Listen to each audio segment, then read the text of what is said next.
नमस्कार, स्वागत है आप सभी का। मैं हूं आपके साथ कुमार कुणाल धीरज और आप देख रहे हैं मुद्दा में आज बात करेंगे ट्रंप की नाराजगी की। क्यों नाराज हैं ट्रंप? अमेरिकी राष्ट्रपति डोनाल्ड ट्रंप ने भारत पर 25% का अतिरिक्त टैरिफ लगा दिया है। यह नया टैरिफ पहले से लागू 25% टैरिफ के साथ जुड़कर कुल 50% हो जाएगा। व्हाइट हाउस ने अतिरिक्त टैरिफ का आदेश जारी करते हुए कहा है कि भारत सरकार अब भी रूस से तेल का आयात कर रही है, इसलिए अतिरिक्त टैरिफ लगाया गया है। राष्ट्रपति ट्रंप ने इसके लिए अधिसूचना जारी कर दी है और यह अतिरिक्त टैरिफ 27 अगस्त से लागू हो जाएगा।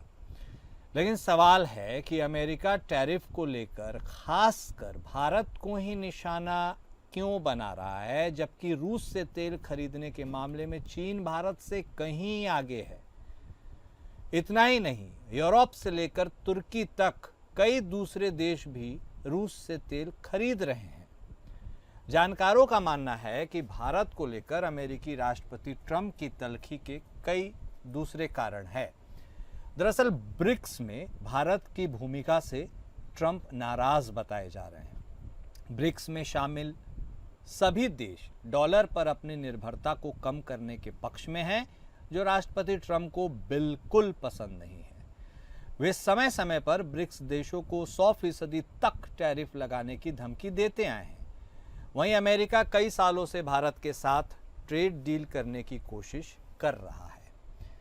राष्ट्रपति ट्रंप के पहले कार्यकाल में भी यह कोशिश हुई थी, लेकिन बात नहीं बनी। ट्रंप का मानना है कि भारत के साथ ट्रेड डील अमेरिका के लिए भारतीय बाजारों को खोलने का काम करेगी, लेकिन कई मुद्दों पर सहमति नहीं बन पा रही है। वहीं चीन और भारत की बढ़ती नज़दीकियां भी ट्रंप को परेशान कर रही हैं। शंघाई सहयोग संगठन यानी SCO समिट में शामिल होने के लिए पीएम मोदी चीन जाएंगे। यह दौरा 31 अगस्त से 1 सितंबर तक होगा। पिछले साल अक्टूबर में पीएम मोदी और चीनी राष्ट्रपति शी जिनपिंग ने रूस के कजान में ब्रिक्स सम्मेलन के दौरान मुलाकात की थी। जून 2025 में राष्ट्रीय सुरक्षा सलाहकार यानी NSA अजीत डोभाल और रक्षा मंत्री राजनाथ सिंह बीजिंग पहुंचे थे। उसके बाद विदेश मंत्री डॉक्टर S जयशंकर भी चीन गए और हाल ही में चीनी विदेश मंत्री ने भारत की यात्रा की। जाहिर है कि भारत और चीन के सामान्य हो रहे रिश्ते भी ट्रंप को अखर रहे हैं। वहीं ऑपरेशन सिंदूर रोकने का श्रेय नहीं मिलने से भी ट्रंप नाराज हैं। राष्ट्रपति ट्रंप बार बार यह दावा कर रहे हैं कि सीजफायर उन्होंने कराया है, जबकि भारत ने साफ किया है कि इसमें अमेरिका की भूमिका नहीं है। जानकार यह भी बताते हैं कि राष्ट्रपति ट्रंप नोबेल पुरस्कार जीतना चाहते हैं। पाकिस्तान, कंबोडिया और इजराइल जैसे देश राष्ट्रपति ट्रंप को शांति का नोबेल देने की मांग कर चुके हैं। वहीं भारत इस मुद्दे पर कोई प्रतिक्रिया नहीं देता है, जो ट्रंप की नाराजगी का कारण बन रहा है। तो क्यों नाराज हैं ट्रंप? क्या यह जो कारण हमने बताए हैं यही मूल कारण है, या इसके तरह और भी कई कारण हैं? इन कारणों को थोड़ा समझने की कोशिश करते हैं। चर्चा की हम शुरुआत करते हैं। सभी खास मेहमान हमारे साथ जुड़ गए। हमारे साथ विदेश मामलों के जानकार करोड़ी सिंह साहब जुड़ चुके हैं। हमारे साथ अश्विनी राणा साहब भी जुड़ चुके हैं। आप अर्थशास्त्री हैं। आप दोनों खास मेहमान का स्वागत है। राणा साहब, शुरुआत आपके साथ। भारत के लिए 25% अतिरिक्त टैरिफ, सेकेंडरी टैरिफ लगा दिया गया, अधिसूचना जारी कर दी गई, कल से लागू भी हो जाएगा। भारत की अर्थव्यवस्था के लिए सबसे पहले बुनियादी तौर पर क्या यह विषम घड़ी है या अभी भी एवरीथिंग इज वेल? नहीं, बिल्कुल। अगर आप देखें कि प्रधानमंत्री जी ने भी जो संदेश दिया है, उनका भी संदेश क्लियर है कि भाई हमें थोड़ी समय जो है उसके कुछ जो इफेक्ट्स हैं वो हमारे झेलने पड़ सकते हैं, लेकिन अल्टीमेटली हम इस सारे उससे बाहर आ जाएंगे। अगर आप देखें कि भाई जितना भी हम एक्सपोर्ट करते हैं उसमें से सिर्फ 18% अमेरिका को कर रहे हैं, और अभी टैरिफ बढ़ाया गया है। टैरिफ बढ़ने के बाद क्या अमेरिका के जो कंपनीज हमसे सामान मंगाती हैं उन्होंने मना कर दिया कि हम सामान नहीं खरीदेंगे। अगर वो मना करते हैं तो उसके बाद स्थिति गंभीर हो सकती है कि भाई जो हमारा एक्सपोर्ट है वो हेल्ड अप हो जाए, और नहीं तो महंगा सामान अमेरिका के लोग खरीदना चाहते हैं तो वो खरीदेंगे, टैरिफ का नुकसान उन्हीं को होगा। और अगर वो नहीं खरीदते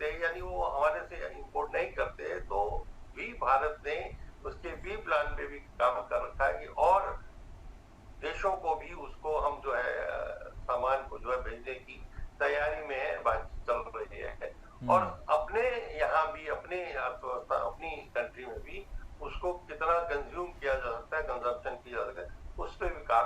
तो यानी सब तरीके से हर स्थिति से निपटने के लिए सरकार तैयार है, इंडस्ट्री से बात कर रही है, और जैसा भी समय आएगा, इफेक्ट होंगे, उसके ऊपर सरकार जो है निर्णय लेगी।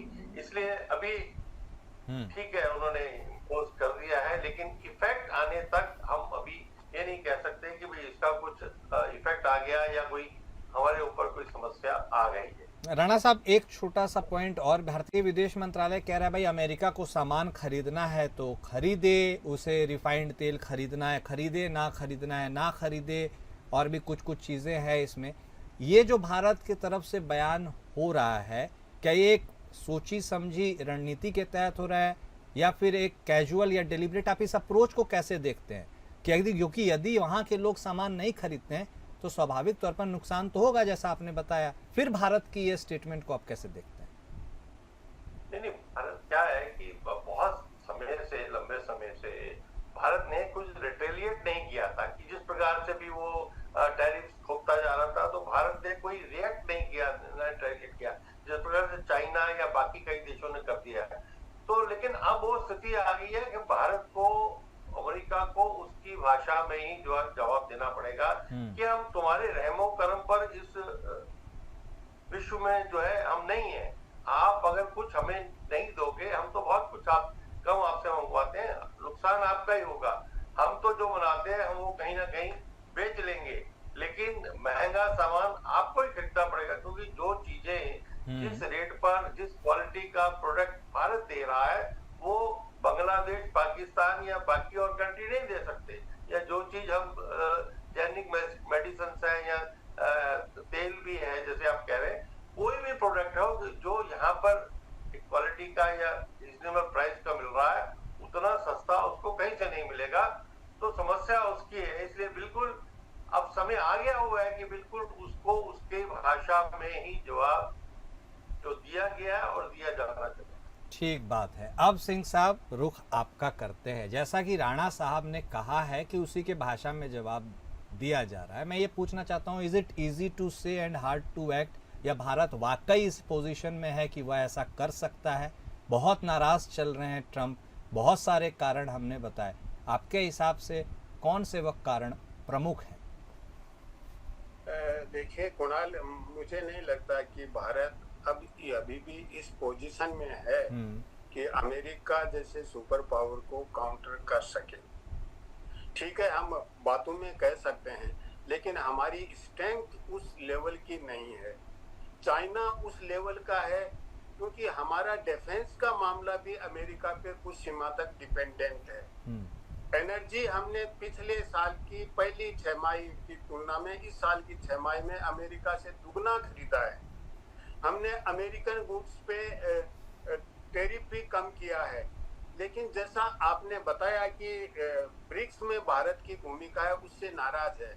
उससे मैं असहमत इसलिए हूँ कि भारत ने ब्रिक्स करेंसी को एक्सेप्ट नहीं किया था। डी डॉलराइजेशन को भी भारत ही ऐसा देश था, ब्रिक्स के जो मेंबर्स थे वो डी डॉलराइजेशन के फेवर में नहीं था। लेकिन उसके बाद जो घटना हुई, पिछली ब्रिक्स मीटिंग हुई, उसमें चाइना के राष्ट्रपति ने स्ट्रेटेजिक अब्सेंस दिखाया, वो गए नहीं और भारत गया। भारत फाउंडर मेंबर है, महत्वपूर्ण मेंबर है ब्रिक्स का, तो भारत को एक प्रोमिनेंट पोजीशन मिली। और उससे शायद ट्रंप इरिटेट हो गए कि ब्रिक्स के लोग तो बात करते हैं डी डॉलराइजेशन और ब्रिक्स करेंसी की, और भारत देखिए इस तरीके से लीड कर रहा है, तो ये कारण वहां से ट्रिगर हो गया लगता है। अदरवाइज भारत ब्रिक्स करेंसी की बात नहीं कर रहा था। दूसरा जो महत्वपूर्ण है कि उनके जो मागा की स्ट्रेटेजी है, विजन है, उसमें वो ये कह रहे हैं कि अमेरिकन को जॉब हैं वो लेने वाले भारतीय सबसे ज्यादा हैं, क्योंकि इमिग्रेंट्स में मेक्सिको के बाद भारत का दूसरा नंबर है। और जो B1 वीजा है उसमें 75% के करीब इंडियन हैं। तो उसकी वजह से वो भारत पे नाराज है। और जो मागा का उनका सपोर्ट बेस है, वो ये कहता है कि भारतीय आके यहाँ के हमारे जो हैं उनको कंज्यूम कर रहे हैं, खा रहे हैं। और हो सकता है अब भी H1B वीजा को लेके कुछ और रेस्ट्रिक्शन भी इम्पोज कर दें वो, जिसकी संभावना है। दूसरा एक अन्य कारण मुझे लग रहा है, जो मैं तीसरा कहूंगा, वो यह है कि ट्रंप ने जो अपने इकोनॉमी की स्थिति बनाई है उसको हॉर्स बिफोर कार्ट की बात कर रहे हैं। वो कह रहे हैं कि मैं अमेरिका की गोल्डन एज को लाना चाहता हूँ, स्वर्णिम युग को। तो उसमें वो मैन्युफैक्चरिंग वहां शुरू करना चाहते हैं, लेकिन मैन्युफैक्चरिंग शुरू नहीं किया, उससे पहले बाहर से आता था उस पर रेस्ट्रिक्शन लगा दिया। और इससे वो एक संकट में फंस गए हैं। अमेरिकन जनता है वो भी विरोध में उतर आ रही है, क्योंकि उसको वो चीजें महंगी मिलेंगी। क्योंकि अमेरिका की जो कल्चर है वो अपना कंजम्पशन कम नहीं कर सकते, इस तरह का कल्चर नहीं है। तो वो कारण है कि भारत की वजह से है। और चौथा कारण ये है कि वो ये ग्रांटेड मान के चल रहे थे कि भारत को जो जैसी मैं टर्म्स एंड कंडीशंस दूंगा उसको एक्सेप्ट कर लेंगे। लेकिन जब ट्रेड का लिए बातचीत चली डील के लिए, उसमें 5 राउंड में भी सहमति नहीं बनी। सामान्यतः ऐसा कोई नहीं करता कि 5 राउंड की टॉक चले ट्रंप से और उसके सामने सरेंडर नहीं करे। यूरोपियन यूनियन ने भी सरेंडर कर दिया, तो उनको इससे नाराजगी हो गई। और इसीलिए छठे राउंड की जो बातचीत थी वो भी अब हमारे विदेश मंत्री तो कह रहे हैं कि पोस्टपोन हुई है, हम बातचीत करेंगे, अभी चल रही है, बातचीत होगी, लेकिन वो कैंसिल हुई है या पोस्टपोन हुई है अब कह नहीं सकते। तो लेकिन मुझे एक बात लग रहा है कुणाल कि अभी यूएन जनरल असेंबली में भारत के प्रधानमंत्री जा सकते हैं, जिसकी मुझे संभावना लग रही है, एड्रेस कर सकते हैं, क्योंकि भारत अपना प्रभाव और अंतर्राष्ट्रीय संबंधों का प्रजातांत्रिकरण का पक्षधर है। तो भारत के प्रधानमंत्री अमेरिका जाते हैं तो क्या ट्रंप से मिलेंगे? उससे पहले ट्रेड को लेके कोई बातचीत होगी? मुझे लगता है कि मिलने का प्रयास तो करेंगे। ट्रेड को लेके क्या हमारी स्ट्रेटेजी होगी? और एक पांचवी चीज मैं बताऊं कि अमेरिका की जिस तरह की डेमोक्रेसी है उसमें लॉबिंग और इंटरेस्ट ग्रुप बड़े इंपॉर्टेंट हैं। और हमारा लॉबिंग का जो स्ट्रेटेजी है उसमें हम कहीं फेल हुए हैं, फेल तो नहीं, कमजोर हुए हैं। और इसीलिए अब इंडिया एक दूसरी लॉबिंग की कंपनी है, एजेंसी है, उसको हायर कर रहा है पुरानी एजेंसी के साथ साथ। तो लॉबिंग वहां पे कांग्रेस के सदस्य हैं या पॉलिटिकल लीडर हैं, उनको कन्विंस करने के लिए भारत के बारे में कि भारत अमेरिका का दोस्त है, उस स्ट्रेटेजी में भी हम कमजोर रहे हैं। पाकिस्तान उतना कमजोर नहीं रहा। और एक छठा कारण यह है कि भारत ने जो एक फॉरेन पॉलिसी में पॉपुलिज्म लाके इंडियन नेशनलिज्म को वहां कंसोलिडेट करने की कोशिश की। वो अमेरिका का जो नेशनलिज्म है, अमेरिका जिस तरह का नेशनलिज्म कंसोलिडेट कर रहा है उसके कहीं कॉन्फ्लिक्ट में आ रहा है। क्योंकि अमेरिका में इंडियन नेशनलिज्म की बात करें, इंडियन यूनिटी की बात करें, तो एक स्वाभाविक रिएक्शन होता है। हमारे यहाँ भी अगर दूसरे देश के लोग आके यहाँ कोई मीटिंग करें, अपने नेशनलिज्म को प्रमोट करें पॉपुलर लेवल पे, तो निश्चित रूप से हमारे देश में भी रिएक्शन होगा। तो उससे भी एक नाराजगी है। तो जो मागा वाली फोर्स है, जो ट्रंप का सपोर्ट बेस है जी, वो प्रधानमंत्री और ट्रंप की दोस्ती होते हुए भी उनका जो सपोर्ट बेस है वो बहुत ही सस्पिशियस हो गया भारत को लेके। इसलिए ये इस तरह का टैरिफ लगा रहा है। जी राणा साहब, एक इम्पॉर्टेंट एस्पेक्ट और एक इम्पॉर्टेंट सवाल ये भी निकल कर आता है कि क्या भारत अब उस पोजीशन में है कि जो ट्रंप ने किया है हम उसे काउंटर बैलेंस कर ले? हमारे पास और कौन से ऑप्शंस है? यूके के साथ एफटीए वाली बात तो चलिए ठीक है, लेकिन क्या ऐसे और भी वायबल ऑप्शंस हैं जो हमें ट्रंप के इस दबाव से एक बफर की तरह रोकने का काम कर सकते हैं? What scope do we have? नहीं, बिल्कुल है। मैं बता रहा हूँ कि अभी से नहीं, जब से ये टैरिफ की समस्या ट्रंप के ने शुरू की थी, तब से ही भारत ने बी प्लान पे काम करना शुरू कर दिया था। वो बाकी जो विश्व में मार्केट्स हैं उनको एक्सप्लोर कर रहा है, उसके ऊपर काम कर रहा है कि कहाँ जा सकता है।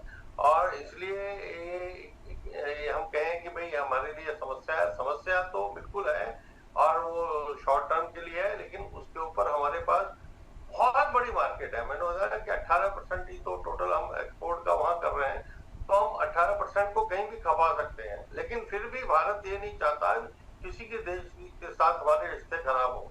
अब चाइना के साथ भी देख लीजिए हमारा चाहे पॉलिटिकल रिलेशंस कैसे भी हो और हम डेफिसिट में है वहां पर ट्रेड में, लेकिन उसके बाद भी भारत जो है चाइना के साथ संबंध बनाने में उसको ऐतराज नहीं है। कारण क्या है कि भाई वो एक बहुत बड़ी सप्लाई चेन है, तो जिसका नुकसान जो है अल्टीमेटली अमेरिका को हो रहा है। कि जैसे सिंह साहब भी कह रहे थे कि वहां पर उन्होंने अपनी यहाँ प्रोडक्शन शुरू नहीं की, मैन्युफैक्चरिंग शुरू नहीं की और पहले इंपोर्ट के ऊपर जो है उन्होंने टैरिफ लगा दिया। तो भारत वैसा नहीं कर रहा है। भारत जो चाइना से सामान मंगवाता था उसको यहाँ पर अल्टरनेटली उसकी मैन्युफैक्चरिंग की बात चल रही है, लेकिन सडनली हम कोई चीज तो रोक नहीं सकते।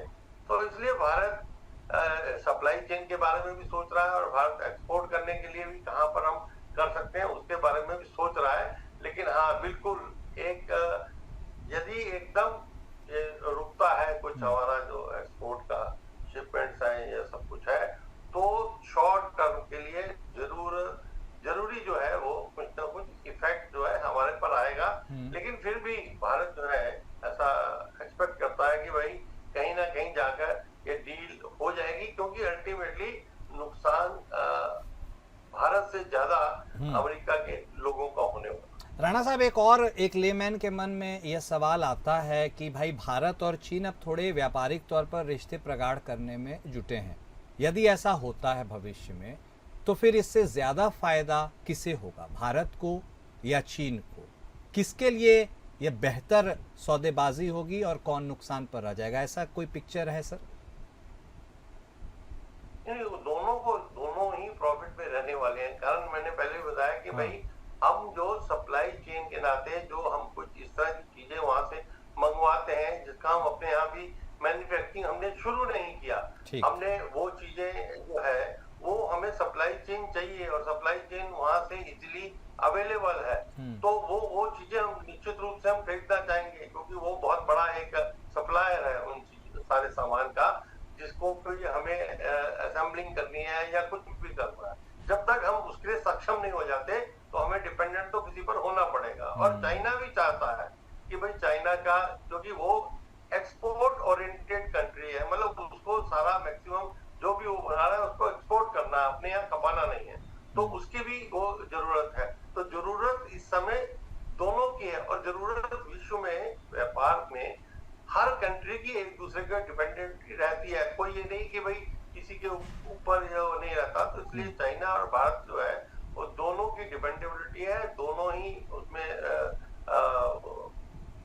प्लस में रहेंगे कि जो चीज हमें चाहिए, जो उनको सामान भेजना है उनको वो मार्केट उनके लिए भी चाहिए। ठीक बात है सिंह साहब। अब एक इम्पॉर्टेंट एस्पेक्ट ये भी है, हम भी चाइना के नज़दीक हो रहे हैं और अब प्रेसिडेंट ट्रम्प भी ये कह रहे हैं यूनाइटेड स्टेट्स चाइना के साथ हम बेहतर संबंध बनाएंगे, व्यापारिक फ्रंट पर भी हम अच्छा करेंगे। अमेरिका भी नज़दीक हो रहा है, कोशिश कर रहा है, हम भी नज़दीक हो रहे हैं। चाइना के लिए तो विन विन सिचुएशन है, लेकिन क्या हमारे लिए है ऐसा? और कारण तो आपने बताया कुछ निवारण है या सर ये स्टेटस क्वो ऐसे ही चलेगा अभी कुछ समय? देखिए कुणाल, मैंने अभी थोड़ी देर पहले कहा था कि एक तो हम लॉबिंग के लिए दूसरी कंपनी हायर कर रहे हैं, लेकिन उससे कोई स्थिति में परिवर्तन होगा ये नहीं है, आगे डिटेरियोरेट नहीं हो उसको हम कंटेन करने का प्रयास कर सकते हैं, सुधरेगी नहीं। लेकिन हम क्या कर सकते हैं, ये बहुत महत्वपूर्ण सवाल है, हमें सोचना चाहिए इसके बारे में। निश्चित रूप से हमारे जो अमेरिका में एक्सपोर्टर्स हैं वो निराश, और जैसे अगर हम कहें कि हम स्ट्रेटेजी डाइवर्ट करें, दूसरे देशों में एक्सपोर्ट करें, तो दूसरे देशों में एक्सपोर्ट करेंगे तो वो देश भी टैरिफ लगाएंगे अपनी इंडस्ट्रीज को प्रोटेक्ट करने के लिए। तो इतना आसान नहीं है डाइवर्ट करना। तो हम क्या स्ट्रेटेजी अडॉप्ट कर सकते हैं? देखिए, अगर कुणाल हम हमारे भगवत गीता की बात देखूं तो उस तरह से हम निराश तो हैं, लेकिन निराशा हमारे दर्शन में योग है। विषाद को भी योग कहते हैं निराशा को, क्योंकि निराशा को अच्छी भाषा में विषाद कहते हैं। तो विषाद एक तरह का योग है और उसके बाद कोई क्रांतिकारी परिवर्तन होते हैं। तो शॉर्ट टर्म में निश्चित रूप से हमें निराशा है, हम क्या कर सकते हैं, चाइना की तरफ डाइवर्ट करके हम कितना गेन कर सकते हैं। मुझे नहीं लगता कि कोई सब्सटेंशियल गेन हम उस रूप में कर पाएंगे चाइना से, अमेरिका के सब्स्टिट्यूट के रूप में। लेकिन निश्चित रूप से हम एक दूसरी स्ट्रेटेजी अडॉप्ट कर सकते हैं।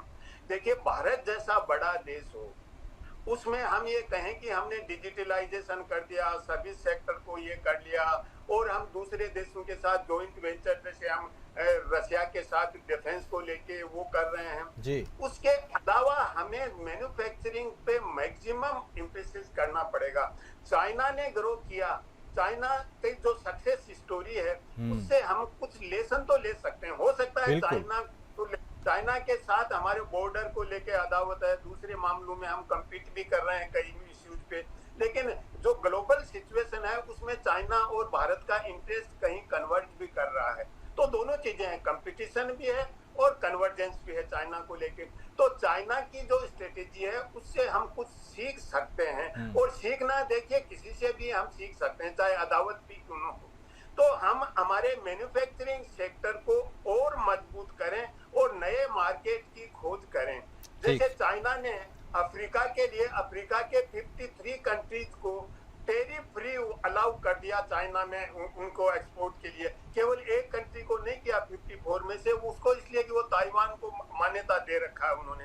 तो उस तरह की स्ट्रेटेजी हमें अफ्रीका को लेके, लैटिन अमेरिका को लेके और इवन यूरोप को लेके, यूरोप के साथ बड़ा मुश्किल है, फ्री ट्रेड अभी भी हम नहीं कर पा रहे हैं, बहुत ही कॉम्प्लिकेटेड मामला है। और अब यूरोप भी कितना भारत की तरफ झुकेगा मैं कह नहीं सकता, लेकिन इस तरह की हमें स्ट्रेटेजी अडॉप्ट करनी चाहिए। फिर हमारा इंटरनल मार्केट बहुत है, जो एक्सपोर्टर्स हैं, अगर हम इंटरनल मार्केट को मजबूत करेंगे और परचेजिंग पावर हमारे लोगों का बढ़ाएंगे, तो जो मैन्युफैक्चरर्स हैं, स्मॉल और मीडियम इंडस्ट्रीज वाले, उनको बड़ा रिलीफ मिलेगा। जो बाहर एक्सपोर्ट करते हैं उनको इंटरनल मार्केट उस प्रोपोर्शन में मिल जाएगा। तो हमारे को हमारी डेवलपमेंट स्ट्रेटेजी को रिव्यू करना चाहिए डोमेस्टिक डेवलपमेंट के लिए भी। तो उससे हम इंटरनल मार्केट, हमारे जो स्मॉल स्केल और मीडियम लेवल की एंटरप्रेन्योर्स हैं, उनको इंटरनल मार्केट में कहीं न कहीं रिलीफ मिल जाएगा। और दूसरा, देखिए, एक सामान्य बात है जो कि बहुत कंजर्वेटिव है कि हम उनको सब्सिडी दें, उनको प्रमोट करें, वो बहुत ही एक कंजर्वेटिव चीज है, उससे कोई लॉन्ग टर्म समाधान नहीं होगा, उससे तो उल्टा बर्डन बढ़ेगा स्टेट एक्सचेकर पे।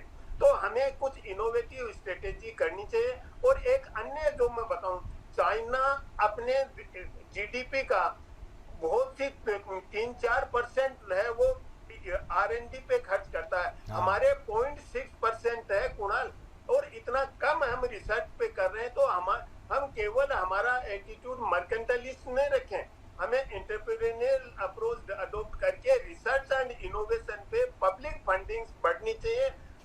प्राइवेट सेक्टर वाले तो कर रहे हैं, नहीं कर रहे हैं वो अलग बात है, लेकिन पब्लिक फंडिंग उस पे ज्यादा से ज्यादा बढ़ाना चाहिए, डाइवर्ट करना चाहिए। क्योंकि लॉन्ग टर्म में अगर इंडिया को स्टैंड करना है, ग्लोबल लेवल पे एक पावर के रूप में इमर्ज होना है, तो रिसर्च एंड इनोवेशन बहुत जरूरी है। जी कुणाल, बिल्कुल सही कहा आपने, बहुत सारी इंसाइटफुल बातें बताई आपने भी, राणा साहब ने भी। अब देखिए, कोई सुने, एक्ट करे और ये अच्छी अच्छी बातों को यदि ले, तो वाकई में भारत के लिए एक, जैसा आप सभी ने कहा, शॉर्ट टर्म है, शॉर्ट फेज है, जल्दी इससे निकल जाएंगे और आगे नई राह भी बनाएंगे। बहुत शुक्रिया सर, आप दोनों खास मेहमान का अपना वक्त निकालने के लिए और इस चर्चा में शामिल होने के लिए।